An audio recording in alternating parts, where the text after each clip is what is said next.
Okay, in this problem, we have to find f prime of x, the derivative, and then f prime of c, which is the c value of 0 here. So in other words, that's just f prime of 0 is what we want, f prime at 0.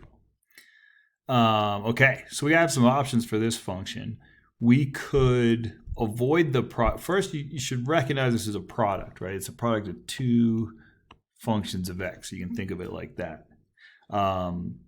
You could avoid the product rule if you wanted to by multiplying that out. But I think for this problem, especially since we need to find a particular value derivative, the best thing to do would be use the product rule, because then we could save ourselves a little bit of trouble with the algebra. So remember the product rule, leave the first function alone, multiply by the derivative of the second. So it will be 9x squared plus 5 minus 0. And then we go plus, and then you take the derivative of that first function, 5x to the fourth plus 4. And then, sorry, let's get that cursor out of the way. Take the derivative of the first function, the first part of the product, and then leave this guy alone. So that's 3x cubed plus 5x minus 4. And then what do we do? Well, at this point, if we're looking for a nice derivative, we would probably have to multiply these guys out anyway and get a nice simplified function of x for our derivative. However, since we're asked to find f prime of 0, we can just plug it in. That would be 0 times 9 times 0 plus 5 plus, plug in 0 here and you end up with a 4, and plug in 0 here, those guys away and you go away and you end up with a negative 4. So it looks like when x is 0, the derivative value or the slope of the curve would be negative 16. What else could we do? We could, if I asked to find this, if we said find the equation of the tangent line at the point 0, comma, well, what would it be? If I plugged in 0 here, it looks like this goes through the origin. It would be 0, 0. So this isn't the question, but this could be the question, right? I could ask you, go a step further, ask you for the derivative or the equation of the tangent line. So in this case, you'd have to, you're given the x value, you could find the y value. How did I get the y value? Of course, I just found f of 0, and that turns out to be 0. So it goes through the origin. So now we have our point and the slope. So the answer for the tangent line there, slope of negative 16, and then plus b, but of course in this case it's kind of a simple tangent line case because it goes through the origin, so the y-intercept is 0. So there's this tangent line equation. We did a little bit better than just finding the slope of the tangent line or the slope of the graph there. Okay, good. So let's see, in this two-part video derivative review, we've done a basic derivative. If I go back, let's quick review. We've done limit by the limit process, what I'll call a basic derivative. It doesn't use product, quotient, or chain. We've done, this one involved the quotient rule with the chain rule in there. This one was the product rule. Now we need to do some trig derivatives, okay? So, or a trig derivative, one example at least. And this will also involve the chain rule. So this one, if it helps, this notation here for powers of trig functions is sort of unique for trig functions. Secant to the 9th of pi t minus 6 means the secant of pi t minus 6 to the 9th, right? That's the same thing, and that might help because that looks more like our, when we use our general power rule or the chain rule for this particular function. If I have to take the derivative of this, f prime of t, then I bring the 9 down, multiply it by the 7. That gives me 63. I leave the input function alone, chain rule, and then I take 1 away. And then I multiply by the derivative of the input function, which is, derivative of the secant function is secant times tangent. Derivative of the secant of u is secant u times tangent u.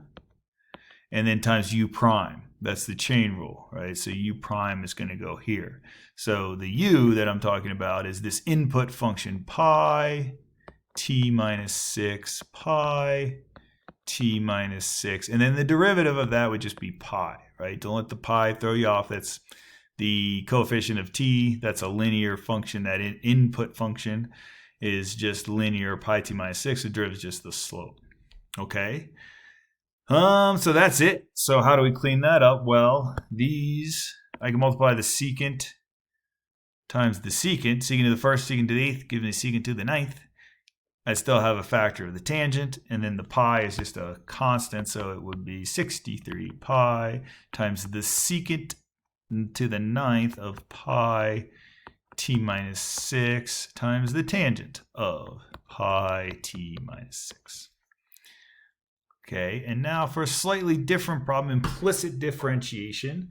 For implicit differentiation, we use that concept of chain rule where it's implied that y is a function of x. So when I take the derivative, the idea with these is take the derivative of both sides of the equation with respect to x, assuming y is a function of x, and apply the rules that we need. Okay, so the derivative on the left side, the derivative of y with respect to x is just the derivative of y with respect to x. There's no operation on the y, so we don't have to do any chain rule of any sort. But on the right, we got a more complex expression here. Derivative of sine of xy with respect to x. So that means when I take the derivative of that, I use the chain rule. Cosine, leave the input alone, and then multiply by the derivative of the input. Now you got to recognize that you need the product rule here. It's a real common error just to take the derivative of each of those, like 1 times dy dx. That's not the derivative of x times y. It's because it's a product, I need the product rule, so I leave x alone, take the derivative of the other guy with respect to x, dy dx, and I say plus, and I take the derivative of the first function x, and I multiply by the other function left alone. This is the derivative of x times y, assuming y function of x, or using implicit differentiation. Okay? So that is the first step, and now if we want to find dy dx, we got two of them, right? We have to solve, for dy dx, because I have two dy dx's. So I can't leave my answer like this, so now I got to do some algebra. So dy dx, I'm going to run this guy through, and that's going to be x cosine xy, and a dy dx plus y cosine of xy. And in general, we want to move any term with a derivative in it to one side of the equation. So I'll do that by subtracting it from both sides. So that gives me this dy dx minus x cosine xy dy dx equals, and then just him by himself on the right, that's y cosine of xy. And then I'll factor out the dy dx. And then I'll only have one dy dx. I'll be able to solve for it. So that would be 1 minus x cosine of xy equals y cosine of xy. And then divide by your coefficient of the variable you're trying to solve for. So I divide by 1 minus x cosine of xy, and those cancel out, and dy dx is equal to this guy. Now be careful, another mistake, that's the best I can do with that answer. I'm going to leave it just like that. Another mistake I see sometimes is this mistake. Say, oh, you got cosine xy here, cross them out. That is not true. You cannot do that, right? Because there's not a factor of cosine xy in the bottom. Not a factor, right? It shows up in one term, but not this term, right? If you wanted to do something like this, you'd have to have a cosine xy in all three terms, the one term up top and both terms in the bottom. Or you can think about it, you'd have to be able to factor it out of the denominator and then cancel it out with the numerator. And you can't factor it out because it only shows up once. So in other words,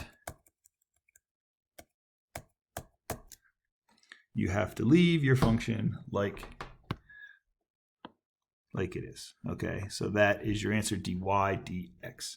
Remember, with implicit differentiation or with any of these problems that we just did, I can always ask you for The problems I always say kind of come for free with these are equation of tangent line. I could ask you for the equation of tangent line for any one of these.